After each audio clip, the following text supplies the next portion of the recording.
جی بسم اللہ۔ بسم اللہ الرحمن الرحیم جی، السلام علیکم جی۔ روحانی رمضان کی 5ویں نشست میں آپ سب کو حضرات کو خوش آمدید کہتے ہیں۔ سوالات کا سلسلہ شروع کرتے ہیں۔ پہلا سوال آج شبیر عظیمی صاحب کی طرف سے۔ جی شبیر صاحب سوال کیجیے۔ السلام علیکم سر۔ وعلیکم السلام۔ سر آج میرا سوال ہے، قرآن میں اللہ تعالیٰ فرماتا ہے الا ان اولیاء اللہ لا خوف علیہم ولا هم یحزنون، اللہ کے دوستوں کو نہ خوف ہوتا ہے اور نہ وہ غمگین ہوتے ہیں۔ سر میرا سوال یہ ہے کہ اس میں جو خوف اور غمگین کی اللہ پاک نے فرمایا ہے، اس میں دنیاوی زندگی کی متعلق ہے یا مرنے کے بعد جو زندگی ہے سر اس کے متعلق، یہ ذرا کلیئر کیجیے گا سر۔ جی اپنا شبیر بھائی دیکھیں، دونوں دنیاؤں کے بارے میں ہوگا، ظاہر سی بات ہے۔ الا ان اولیاء اللہ لا خوف علیہم ولا هم یحزنون، پہلے خوف آ گیا، پھر آ گیا حزن و ملال جس کو کہتے ہیں۔ اچھا، خوف ہو گیا ڈرنا، اور ملال ہو گیا یحزنون ہو گیا حزن، ٹھیک ہے۔ آپ اگر رسول اللہ کی زندگی میں دیکھیں تو عامت الحزن کہا جاتا ہے، جس میں حضرت خدیجہ رضی اللہ تعالیٰ عنہ اور باقی عبد المطلب میں جن کا انتقال ہوا، تو حزن کا مطلب ہے غم کے ساتھ جڑا ہوا، ایسا غم جس میں کسی چیز کے گزر جانے کے بعد، کسی چیز کے گم ہو جانے کے بعد، کسی چیز کے کھو دینے کے بعد جو کیفیت ہوتی ہے وہ ہو گیا حزن، اور اسی کو یحزنون کہہ لیں، اور اردو میں اس کو ملال بھی کہہ سکتے ہیں یا غم بھی کہتے ہیں۔ اچھا، یہ ہو گیا کسی چیز کے کھو جانے کے بعد ہونے والی کیفیات۔ وہ جو کیفیات ہیں وہ کسی کے اوپر بھی آ سکتی ہیں، اور وقت کے ساتھ وہ بڑھ بھی سکتی ہیں، اور پریکٹس کے وجہ سے وہ کم بھی ہو سکتی ہیں، یا وقت کے ساتھ وہ کم بھی ہوتی چلی جاتی ہیں۔ اب آ جائیں خوف کی طرف، جو پہلے ذکر کیا گیا۔ خوف ہے ڈرنا، خوف ہو گیا ڈرنا، اور ایسا ڈر جس سے آپ کو اپنی جان کا خطرہ ہو، آپ کی اپنی کسی چیز کا خطرہ ہو، ٹھیک ہے۔ حزن میں کیا تھا، ایک کام ہو گیا اور ہو جانے کے بعد کی کیفیت تھی، اور خوف کسی واقعے کے ہونے سے پہلے کا خطرہ جس کو آدمی فیل کرتا ہے۔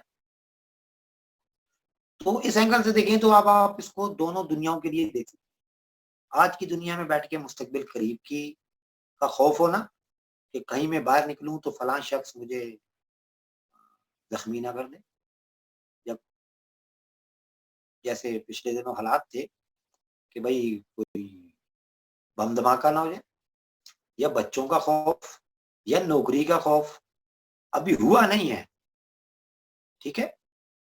تو جو مستقبل کے بارے میں جو آپ کے اور میرے ذہن میں جو خدشات اور اندیشے آتے ہیں وہ ہو گیا خوف، اور جو ماضی کے اوپر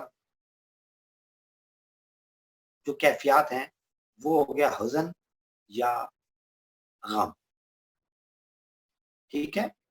اب دیکھیں یہ بالکل عام سی بات ہے، ذرا ایڈوانس میں تو غم تو نہیں کیا جا سکتا، ٹھیک ہے۔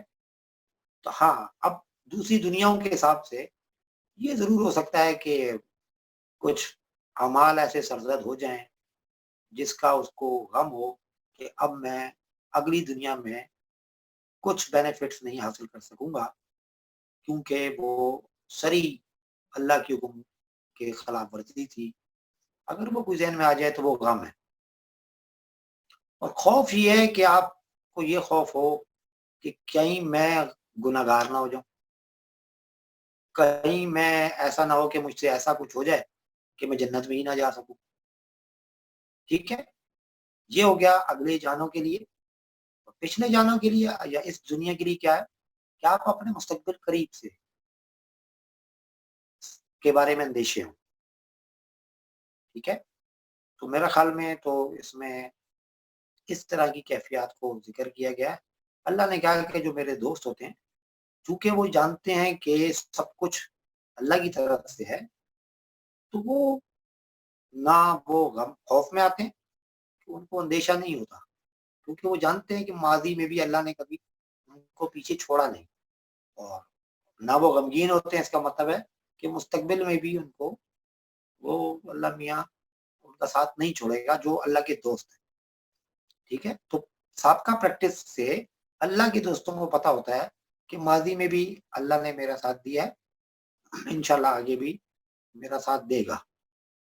اور جو پچھلا یہ خوف کور ہو گیا ان کا, اور پچھلی اور اگلی دنیاؤں سے متعلق خوف کور ہو گیا.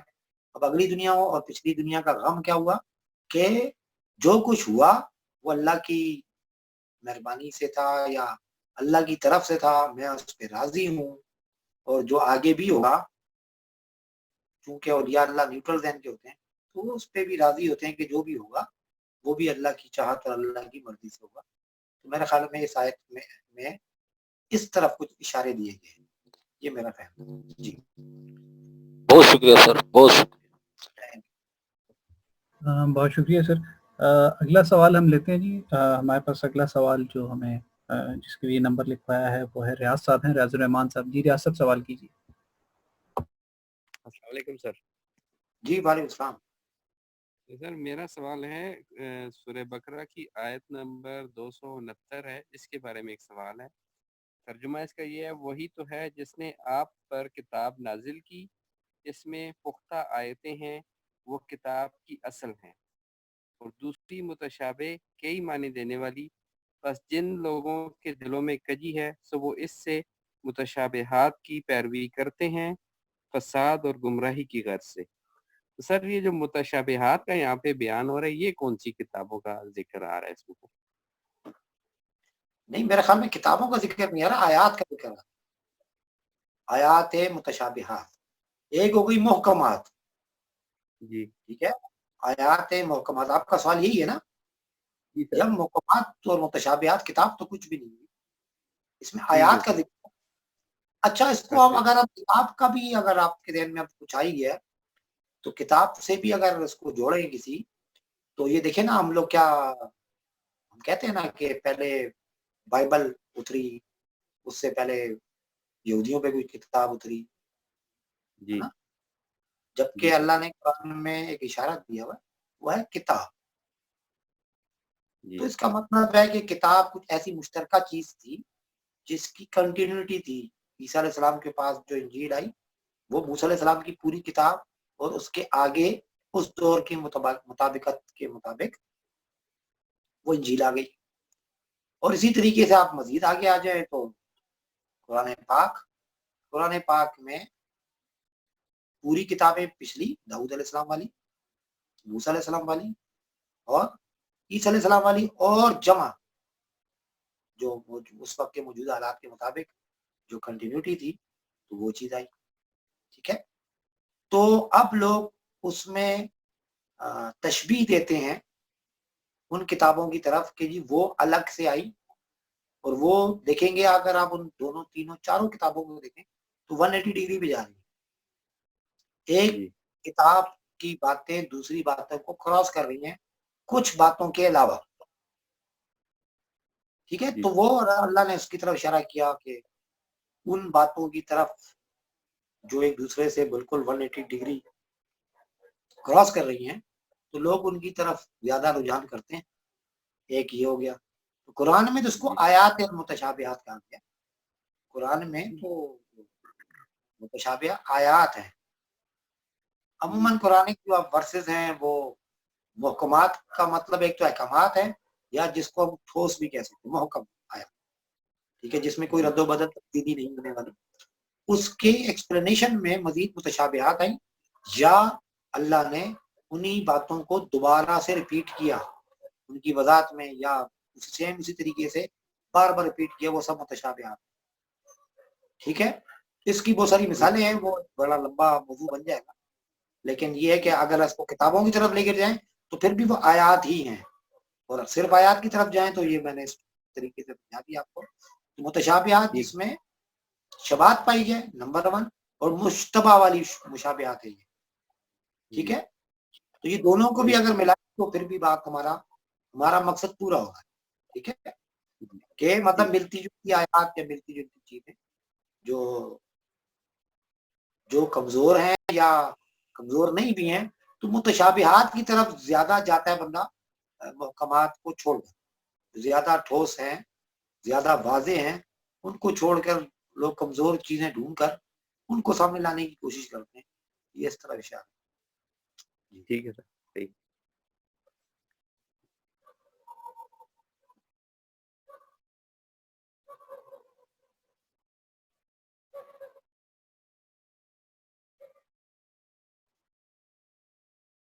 جی نیکسٹ.